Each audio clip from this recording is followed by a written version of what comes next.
Hello, hello, welcome. What a week we're having. Yes, it's a whirlwind and it never stops, but we're in it. We're in it and it's awesome. It's awesome. So I want to welcome everyone that is watching us in Facebook. And if you're watching us on YouTube, please subscribe to our channel and like us, and also hit the reminder so you can get I don't know if they get ding notification. Yeah. Little push notification. So welcome to Cafecito for Two. Today's episode 28. Woo! And I think this week we cover so many topics, right? Mm-hmm. We cover dating, right? So we had an amazing expert on dating and really setting up the boundaries. Healthy courtship. That's right. We talk about how to really have really good communications in your marriage, right? And also especially dealing with this strange and difficult times and how to really connect with each other, right? Yes. And I think yesterday was a great episode of talking about childhood trauma. Yes, and healing from childhood trauma. Yeah. Fabulous. And all the 10 signs or the 10 aspects of trauma. Yes, that's right. It was beautiful. And today we're so excited, super deeply excited. We told our next guest, where Christina's gonna do a quick intro, that we're gonna make her time worth. We're gonna have fun, and we're gonna. That was our goal. That was our goal. Our intention. Because she's a hardworking lady, so we gotta gotta make it happen. So today we have the pleasure of introducing Reverend Dr. So she has 2 titles, y'all. Don't forget one of those. Reverend Dr. Marisha Stewart. So she is here and is healing from divorce. And I just love this piece, which she's going to elaborate on, but walking to life healed and residue free. Hey. Hello. Welcome. We're so excited to have you here. We're so grateful. Thank you. Thank you so much, Dr. Reverend. I wanted to just invite you, and I didn't do you the full high honors intro, so I was hoping that you would be so kind to just take a moment and introduce yourself. You have such an amazing journey. As my husband said, you're an extremely educated lady, a hardworking lady. You have an amazing life experiences. So we're just curious to get to know you, and if you could just share a little bit about you. Wow. So I'm going to say educated, but I'm going to say it was only God that got me through. That's what I'm going to say. Amen to that. Amen. Yes. I started, I would say I went to a community college. Yeah. I took remedial classes. So I wasn't the brightest little kid, but it doesn't matter where you start. Nope. It just matters that you finish. And so it was all about my grit. It was all about me pushing forward. I wanted to be a pediatrician, but I wasn't good in science. I don't know if anybody is good in science, but I don't like science. I don't like math. I'm not a STEM. I hear you. Right? I'm not a STEM. I love helping people. And so that it came full circle where I got my Ph.D. I became doctor, but I just don't wear a white coat. I work with kids. I work with young people every day, and some of them are mentally ill, right? Mm-hmm. Some of them have challenges, and so actually my first dream did come true. And so I went through this whole educational journey, about 25-year span, let me say. Wow. And so I might not be as young as you think, but yeah, long time. You pull it off. Don't say anything. Yeah, I will. Almost 50, but yeah. And so it was a long span for me. And throughout that journey, it's so interesting because God literally, in my first marriage, I got married and actually got pregnant right away. And we dated 9 years before I got married. And I thought that once we got married, we were good. But right after my son was born, we had doubts about being married. And so somebody encouraged me to go back to school in my lowest moment. although we worked it out and moved forward and stayed married for 13 more years. Wow, it's a long time. A long time, but somebody encouraged me to go back to school, and it was the best decision that I made, that I went back to school. I got my master's, I got my doctorate. And so when the situation came up again where my ex-husband didn't want to be married anymore, financially, I was prepared because somebody encouraged me to go back to school. So wow, yeah, there's God for you right there. Yes, yeah. That's beautiful. That's beautiful. And then how was your journey from there to becoming Reverend Marisha Stewart? Because I know that you were called, that was on your heart, and that's so much. I know you're such a powerhouse in your work with women and in empowerment and leadership and healing. How did that path open up? So interesting. I always knew there was a call, but I ran from it. So my mother's a pastor. And so I've always been what they call a PK, a preacher's kid. Yeah. But I felt like I was doing enough. That is kind of how I felt.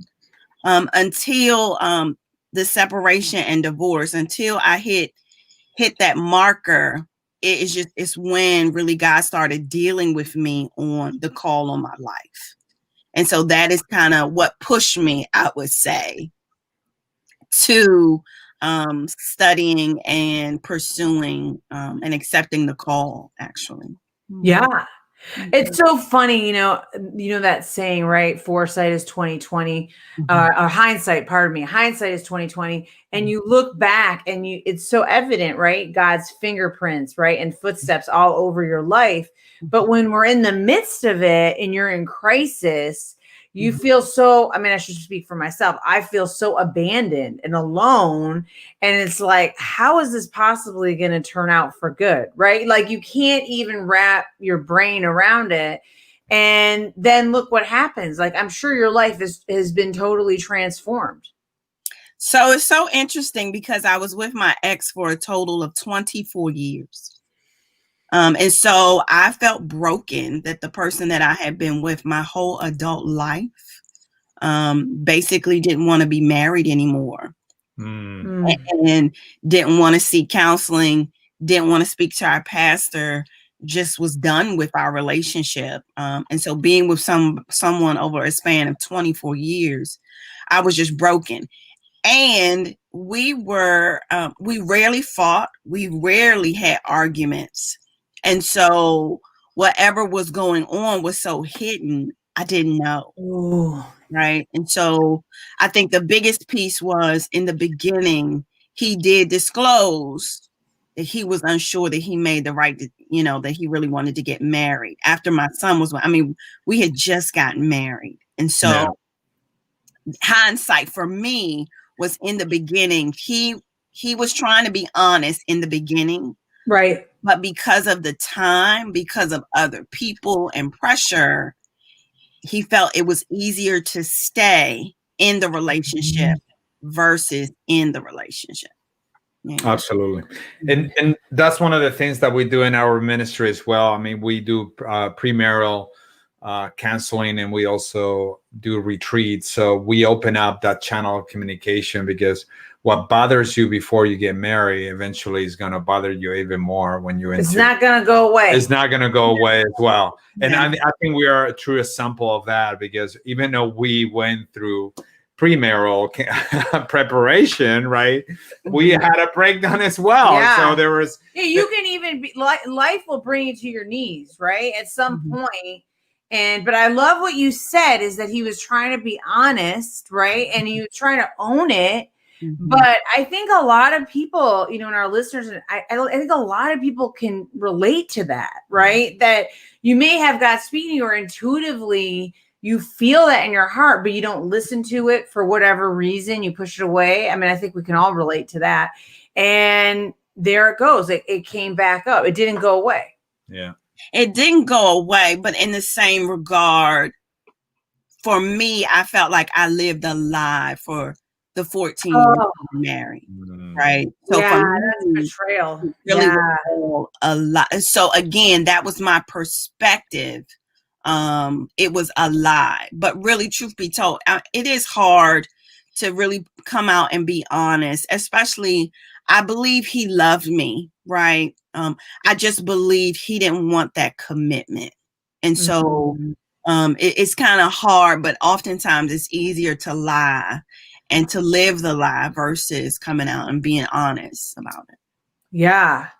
Yeah. I love how you also said that was your perspective then.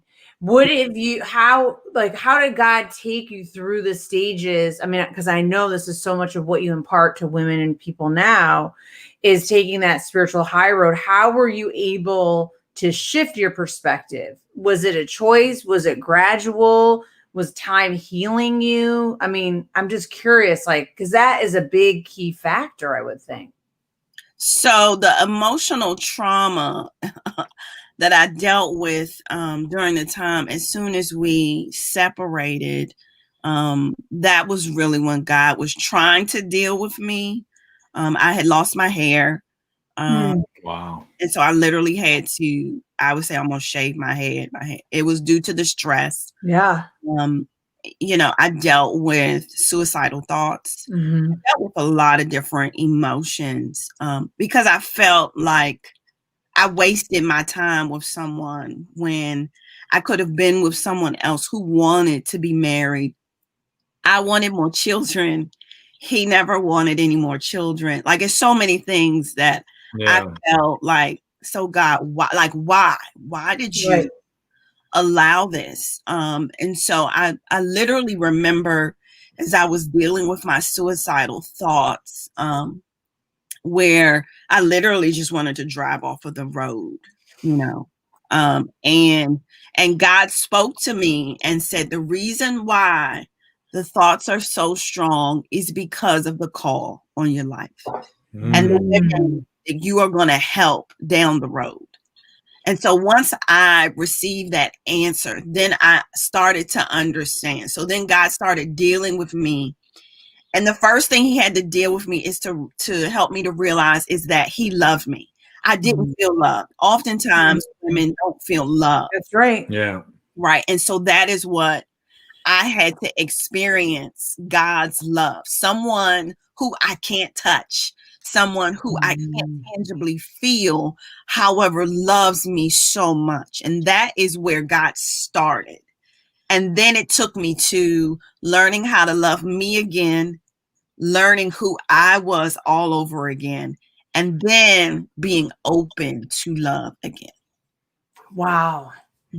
Yeah, that's powerful. Yeah, and I think it's so essential, right? When you go through this healing process and accepting, right, God's love for you, right? And in a way, kind of switch the thought that the dependency on on a physical person love, right? Because God's love is boundless love. God's love is above anybody.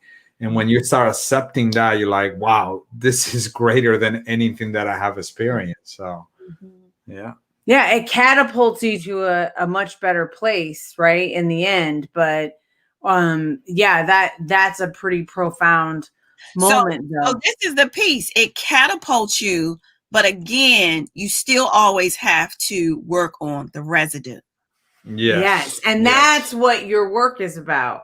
I love that Bible verse. I haven't read that in years, and I saw it and I was like, whoa. So when you speak of that, when you talk about your mission of people becoming residue free, what do you mean by that? So let me say this. I love giving an example. I feel like residue is applicable to the specific person, right? Oh, okay. Your specific issue, your specific baggage. So whether it is the relationship you're dealing with, or whether it is something from your childhood, whatever was imposed or self-imposed, right? That's where the residue comes from. So for me, currently, my ex-husband is now engaged. Someone who never wanted to be married is engaged. Okay? Now, I myself and remarried, and happily remarried. However, residue makes me think back to what was wrong with me. Why is it you want to be married again when you said, I never wanted to be married? That is residue. So if I switch it to being residue free, then I should be excited he's getting married again. Yep. Mindset, that individual that he is marrying, every prayer that I prayed, every time I fasted, every time I wrote in a journal for him to be the husband I needed him to be, my prayer is that she will be the recipient of everything, all the seeds that I planted in the ground. That is being residue free. Ooh, I got goosebumps on that one. That is beautiful. Yeah, you're real. That's true. Like, that's a very profound difference, right? And I know what I know what you mean, because you can have those moments, like you said, like that one incident just brings you right back, right? It brings you right back into that residue. Yeah. I kind of think of it when I read it, I just think of a residue as like kind of like this filmy coating. Do you know what I'm saying? And you can't really shine. You don't feel fully clean or pure. And it's hard to get rid of.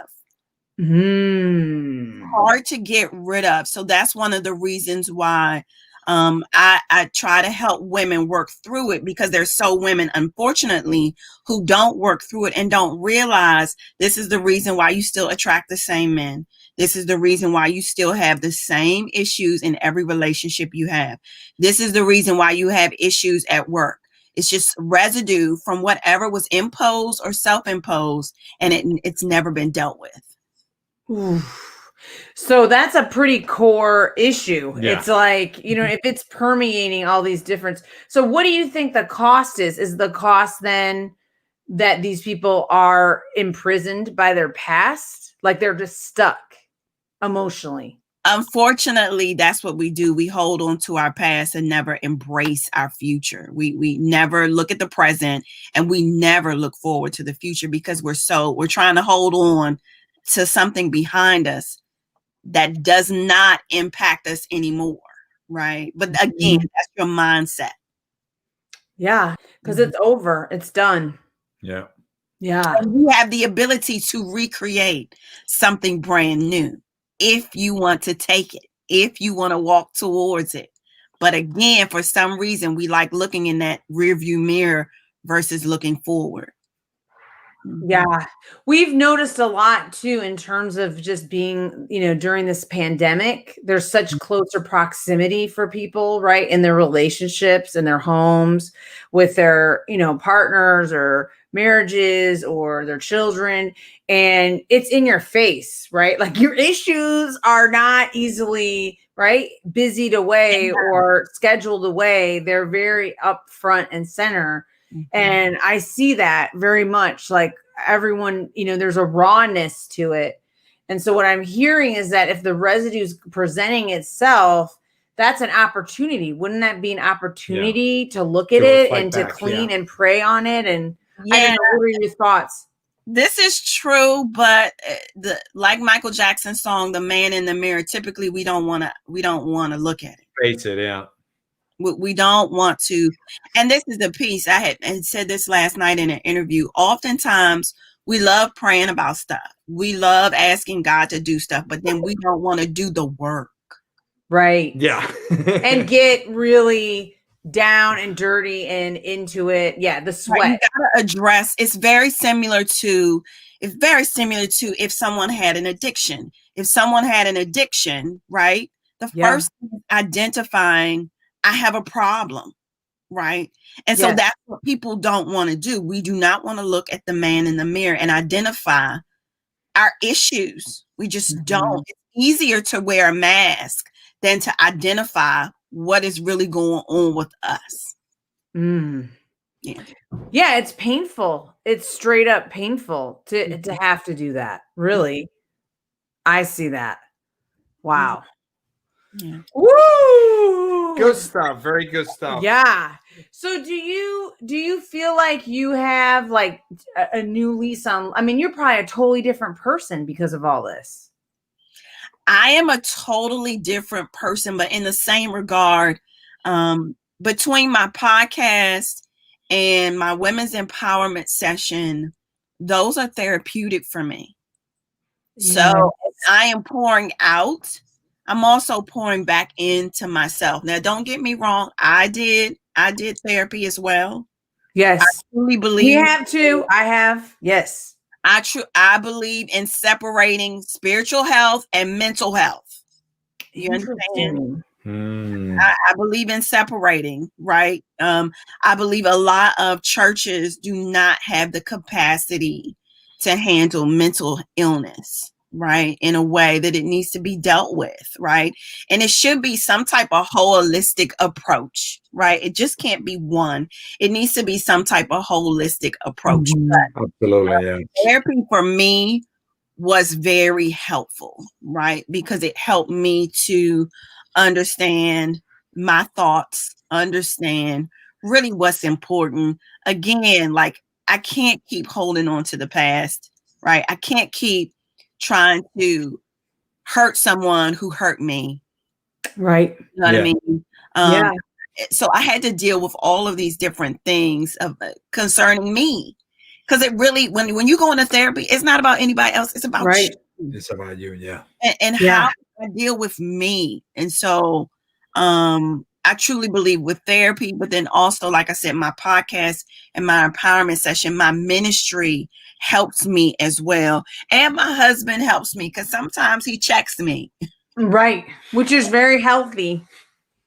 Yes. It's very healthy that I have someone who understands my trauma, but then also understands, like sometimes, I would say a few weeks ago, and it came about when I found out my ex-husband was getting married. And he actually texted me to tell me, right, even though I already knew. He texted me to tell me, right? My son told me. But anyway, he texted me to tell me. And I made a comment, and I shouldn't have made a comment. And I said, what I said was, well, I hope you don't put her through what you put me through. That was the gut reaction. That was a punch. Personally, it was a punch. Definitely relate. It was a punch. And my husband said, why aren't you funeralizing that? Why are you entertaining? Like, what was the purpose in that comment? Right. So again, that's the residue. See, so I'm thinking I'm saying something good, but again, it came out in a way that it still showed that I have residue. Yeah. And those are, those are those key moments, right? Where you're like, what did I just do? I can relate so deeply to that. Yes. And then you're like, okay, I got some work to do here. I got to clean this up, right? I have to clean this out, heal that, because it's going to haunt me. I love your comment where you're saying it's true that, churches, we need to be equipped in a holistic way. I truly believe that there is the mental health, the professional mental health, and also the spiritual mental health. So both of them working together in parallel to really help you. I truly believe that, because there's a lot of individuals where, they seek one of the other ones and they don't get fully healed. And it's not like not fully healed. I don't believe that you are. I think you're going to acknowledge the pain or kind of look back and say, okay, this is the pain and how I navigate through it. So like you said, you don't go back to the old ways, right? Yeah. And I've seen it in our own work, in terms of like Javi did a lot of years in youth ministry, and there were really clear mental health issues coming up for these young people. And luckily, because I'm a social worker, I could kind of he had me to lean on, and I could kind of point, so we could point the family in the right direction. We don't always know if it pans out. Do you know what I'm saying? Unfortunately, but I think that's the truth, is that there are a lot. I mean, and I'm sure Reverend Doctor, that the depression rate is up. Domestic violence right now is up for a lot of we are in a collective trauma per se for a lot of things, and so I think there's a lot of stigma. There's a lot of taboo, unfortunately. And we had to wrestle with that and the downfall of our marriage, and individually and also collectively. And, we sought counsel from our pastor individually and collectively, but we also had to do the mental health work too. And I don't think it could have been one or, just one. It had to be all of it. Both. It's both. And the biggest piece, because you were talking about the domestic violence, and the biggest piece, I think the biggest trick the enemy does is tries to make us feel it's just us. Yes. Isolated. Isolate us in a way where, oh, this is only happening to me. It's not happening to anybody else, which is one of the reasons why I love platforms like this and podcasts, because it is all about the transparency so that others can see, guess what? You're not alone. You've had, I mean, I'm a PK, right? I believe in God. I love God, but I have suicidal thoughts. That thing is real. Yes. And so if you can be transparent with people, then that is the beginning of them opening up, right? Yeah. Even seek out help and healing. Yeah, and demystify that lie that the enemy tells us that we're alone. Like, that is our mission around marriage, is that, we're all in it and we're all broken and it's all a hot mess. You know what I'm saying? Like, there are deep, deep lows and there are beautiful highs, but they're pretty much evenly spread out there. Do you know what I'm saying? Like, I mean, I do believe that the good outweighs the bad, but I still think that everyone is walking through this, and I just don't want anyone else to feel like they have to own that or feel ashamed for that, because this is all our journey. This is what makes you heal, I think, through as a human in relationship to God. You have to feel like, wait a minute, maybe this is way bigger than me, and I can actually get through this, right? Because if you're alone, sorry. Yeah. So the piece is, it's okay to make mistakes. It's okay to be imperfect. God loves our flaws, right? And that's the piece. If we were perfect, we wouldn't need him. Yes. And so oftentimes we get so stuck on ourselves to the point where we feel like we have to measure up, when God accepts us just as we are. You know what I mean? However, in the same regard, he does want growth. He does want to see fruit. Right? He does want to see fruit.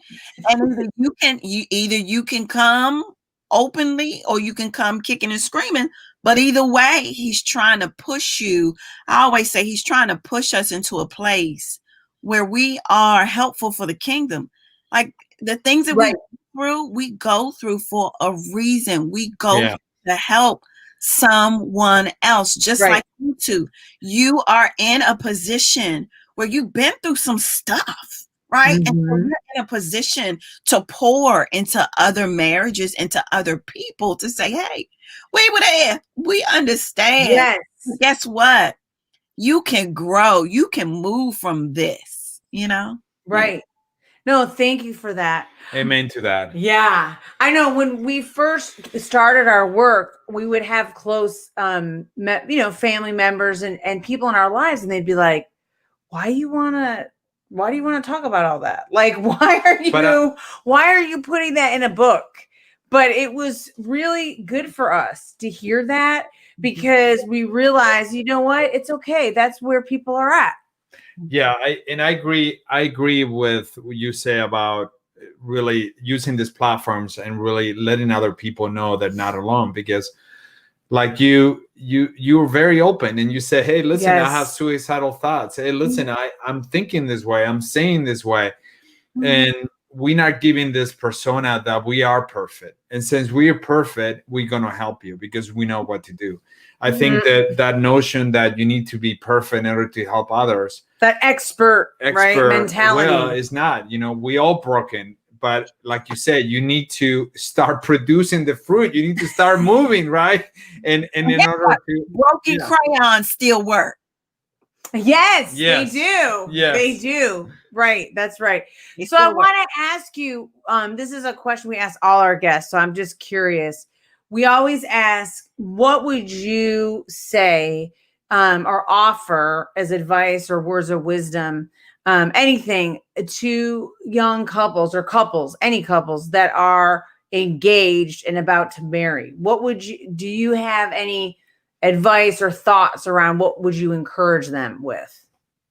So I think it goes back to what your husband said.